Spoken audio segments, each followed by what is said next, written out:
Yali Madat, everyone. Thank you for joining me here again this evening. We're going to talk about this thing called the present moment. Simply, what is it to be here now, in this moment? We hear so much about this from various spiritual traditions. Live here, live in this moment, be here, be now, be present. And I just want to explore this topic a little bit more today and experience it with you. Even our beloved Rumi and Shams, these Persian mystics, Sufi mystics, they used to talk a lot about living in the present moment. Shams said, the past is an interpretation, the future is an illusion. The world does not move through time as if it were a straight line, proceeding from the past to the future. Instead, time moves through and within us in endless spirals. Eternity does not mean infinite time, but simply timelessness. If you want to experience eternal illumination, put the past and the future out of your mind and remain within the present moment. The present moment is all there is and all there ever will be. When you grasp this truth, you'll have nothing to fear anymore.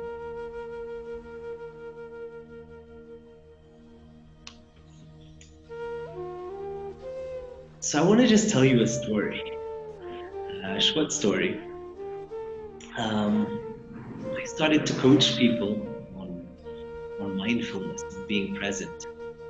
And my first client was actually quite an accomplished Kenyan prominent businesswoman, well-known entrepreneur. And she said, Faraz, I really need your help. I feel I'm not present enough. And I want what you have. I want somehow be able to experience this. And so it was the first time I've ever coached anybody on anything. I was quite excited about it, and we had our first session, we sat down, and I proceeded to take her through this exercise of drinking a glass of water completely mindfully.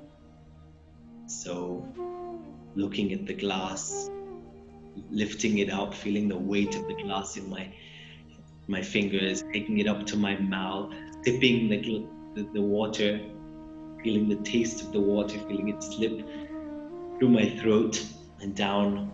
And then I took her through this whole experience, and she very patiently listened and watched and heard. And then at the end of it, she says, yes, Faraz, but what value does that add to my life?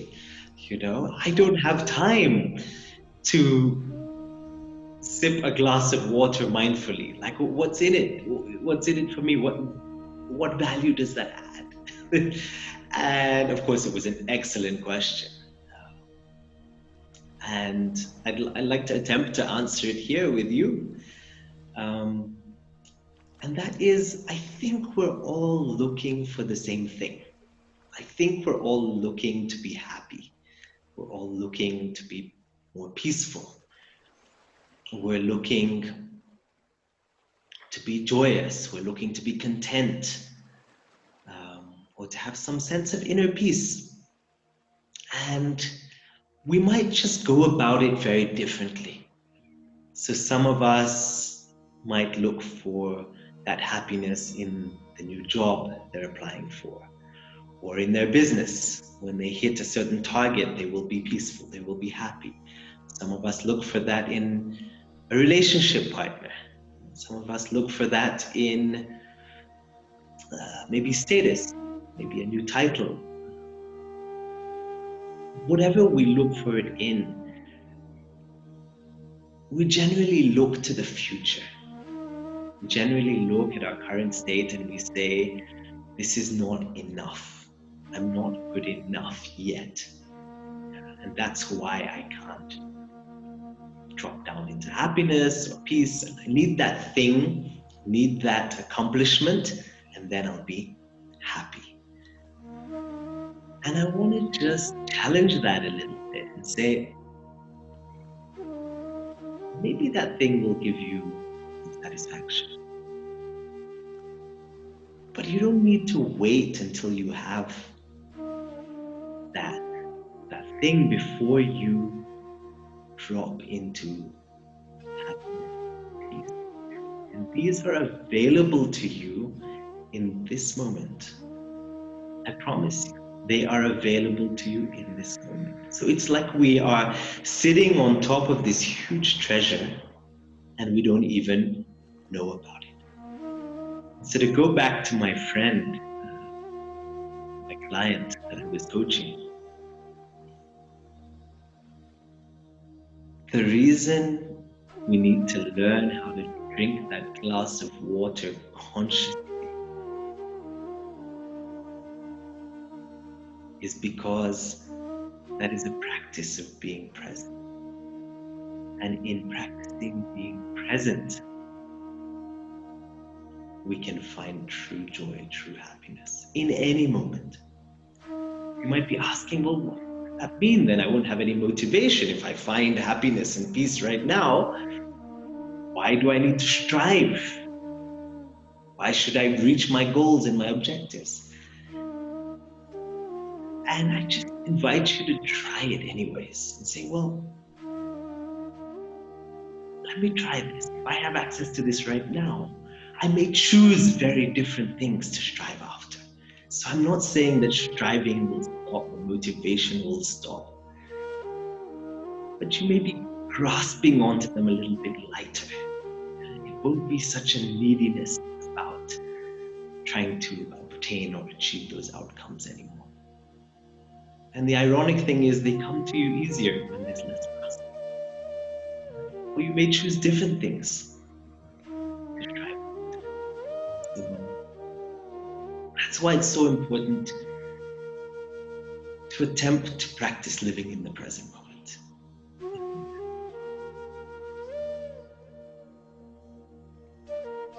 So how, you might be asking, how do I live in the present moment? This present moment thing is good. I can find happiness and joy and fulfillment there. I don't need to wait for all these external events to happen. So how do I practice being in the present? And all these meditation practices we've been doing, they're to help us come back to the present moment.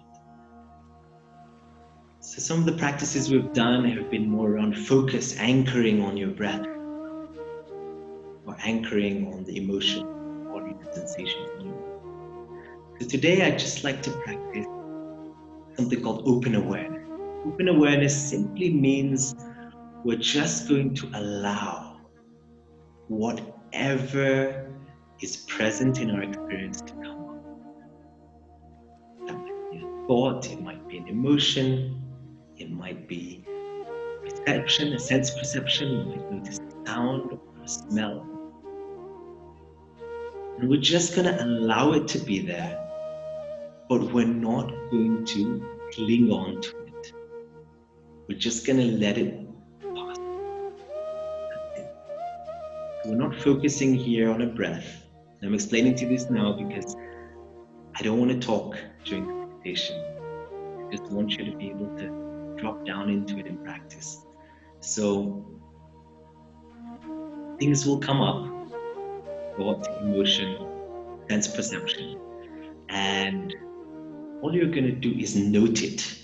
You're just going to name whatever's coming up in your mind. So you might name, sound of bird. Thought about what I'm having for dinner.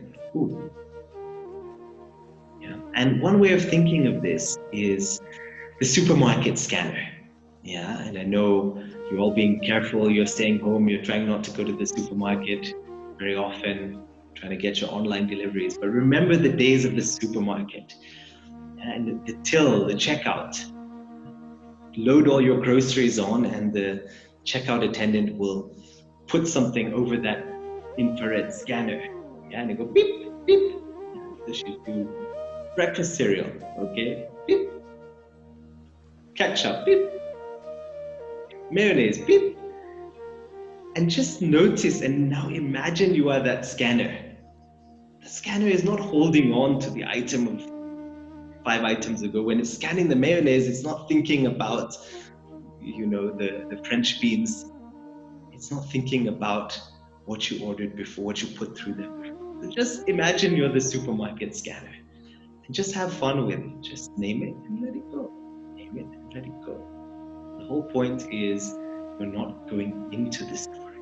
So let's practice for a few moments now in silence. You may notice the music.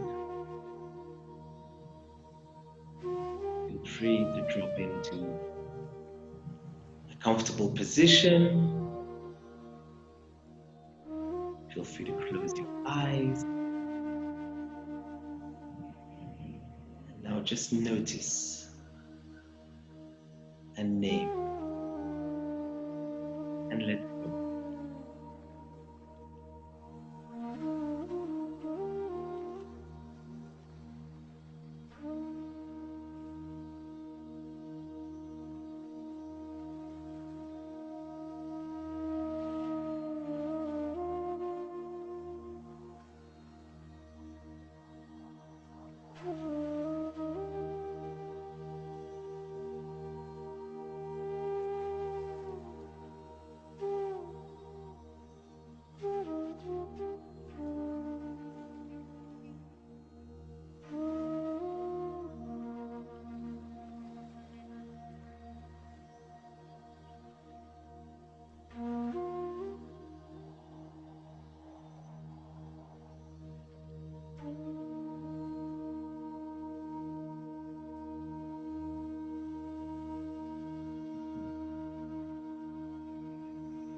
Slowly, gently, when you're ready, opening your eyes, turning your awareness to the room, coming back.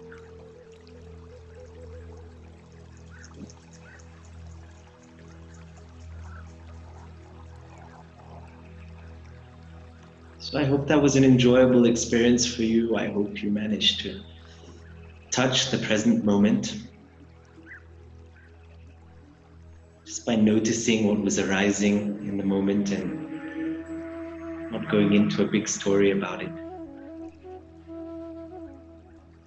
And I'd like to encourage you now not to think of the practice as over, but see what it feels like to bring that same quality of attention, of presence, awareness into whatever you do next.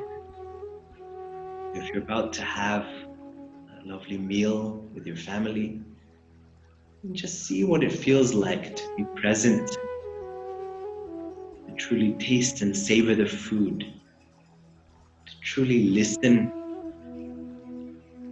to the other people at the table.